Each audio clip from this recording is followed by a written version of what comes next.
to support WomenNC, but most particularly to support the fellowship program for university women and the fabulous opportunity that it represents. I would also like to offer a very sincere thank you to the Moquee family, particularly Saba, for all the work that she has done to make this event possible and to open her home to genuine hospitality for all of us. So thank you, Saba. Thank you very much. Thank you.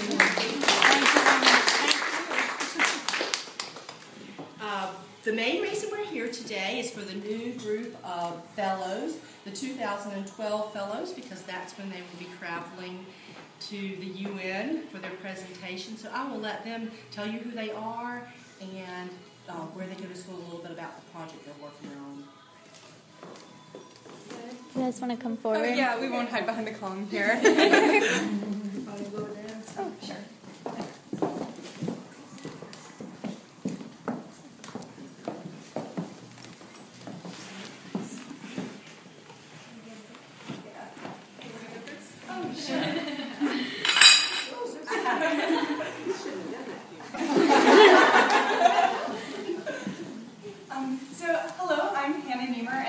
Sophomore at the University of North Carolina, Chapel Hill, along with Abby. And I am majoring in Peace, War, and Defense and International American Studies.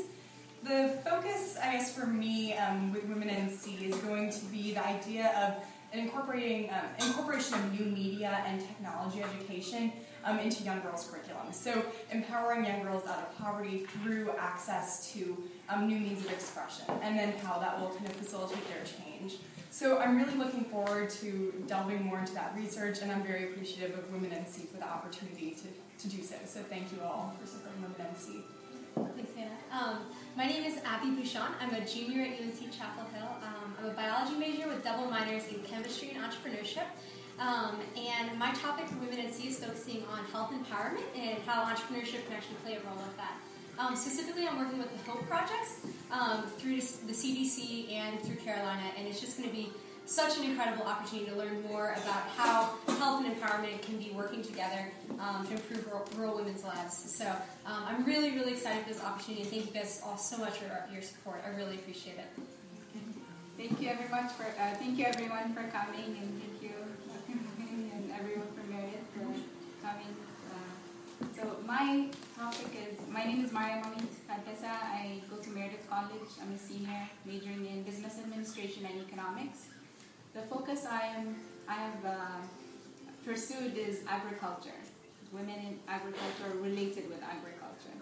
And so I started with viewing the problems of how it's very hard for local farmers to compete with the prices that are for vegetables and fruits specifically that are in the grocery stores or the Walmarts, anywhere else. So it's a very competitive world, and that's the problem I want to look at. And then as a solution, I want to look at the women farmers or organizations that are founded by women. For example, there's one called Produce Box that delivers fruits and vegetables to people's homes with requests for delivery. So I would ask her permission. I would ask her if I can study her organization. So that's why.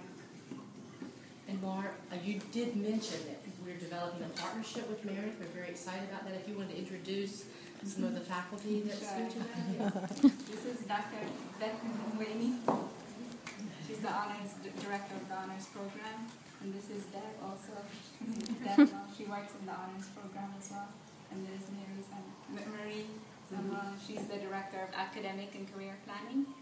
And Dr. Martinson, he said he's coming late. And so we met with Dr. Allen a week ago, before Thanksgiving break, and she was very happy. Dr. Jo Allen is the president of Meredith, and she's very happy that what's happening with WomenNC and with this fellowship. And she said she would let us know about connecting WomenNC and Meredith as well.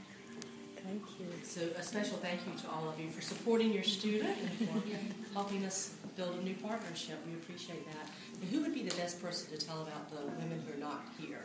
That's probably not me. There are two students that Yes, there are two students from NC State that they are coming a little bit later because this was like an open house and it's the exam time. Yes, Becca and Anuja, they are coming later.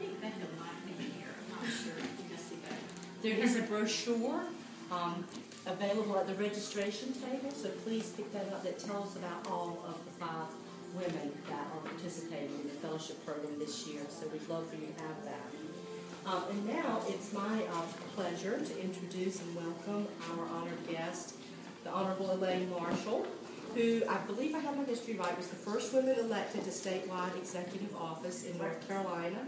So we're very excited about that. And Ms. Marshall has led by example and by advocacy for many years for exactly programs like that, like this. So we admire her leadership and appreciate that she's been a role model, and would love for her to say a few words to us today. Thank you. I'm going to get up here and I can project a little bit better and I won't be too far away from my water. I don't think I'm contagious. I'm many, many antibiotics later, but I still have this lingering cough. So let's see you all. Come around here. Thank you very much for having me here today. I had the great honor last year to attend the event when was it 4 or 5? 4. 4 young women presented their papers. I was most impressed with them personally.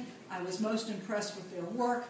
And I was very impressed with this organization and what it's doing for women's leadership and niche opportunities for people to go be a delegate representing this fine state to the United Nations is about as awesome as it gets, I think, for college-age students. And then to be there with your research to share with others. I have long been I'm a rural person, so I'm very glad that no food. But clearly, truly support with the development of women, the development of young women. There's plentiful research. We can go all the way back to anecdotal comments around the world that women hold up 50% of the sky. Those kinds of historical anecdotal comments that have evolved in different cultures. And then you come forward today, where there is tremendous amount of research that shows when we educate young women, we move families out of poverty. When we educate young women, we have healthier families, healthier children. When we educate women, we have a more peaceful world. And it just goes on and on and on. So the opportunities that these young ladies and the potential that they have for helping women, leading women around the world and leading their own culture, for us to open our eyes to see what is going on in other cultures, to respect that, to not just go in there with a solution that's kind of the American version of a solution, but to try to understand their needs and develop solutions that really, truly are practical, because sometimes we get off on wrong tangents in international assistance and cooperation. I have been at this for a long time. My real international emphasis became when I was a 4-H'er, which is a agricultural youth program, and I was able to be a delegate on the International Farm Youth Exchange Program to the country of Brazil. Now, most recently, since 1999, I have been the North Carolina co-chair of the North Carolina-Moldova Partnership. Moldova is one of the former Soviet states. It's actually the poorest state in Eastern Europe. And when I go back this spring, this will be my 8th trip there since 1999. And I will be doing exactly some of the embodiment of what this is all about. I will be there doing a conference for women's political leadership. They have a high percentage of people serving in the Parliament of Moldova, but they're not very effective. And the United States Embassy and other folks, as they're thinking about European integration, have come to believe that these need to not be token people serving in the Parliament, but they need to be looking more like Chancellor Merkel, other leaders that are close to them that they can see, and American leaders, women who have sloshed through a lot of the same problems and barricades that they see there. So I'm just delighted that this is one more piece of the puzzle to make this a stronger world for empowerment of women and their families, and all in all, to end up ultimately with a more peaceful world where we have our values different than what we have them right now. So thank you all for letting me be here. Thank you.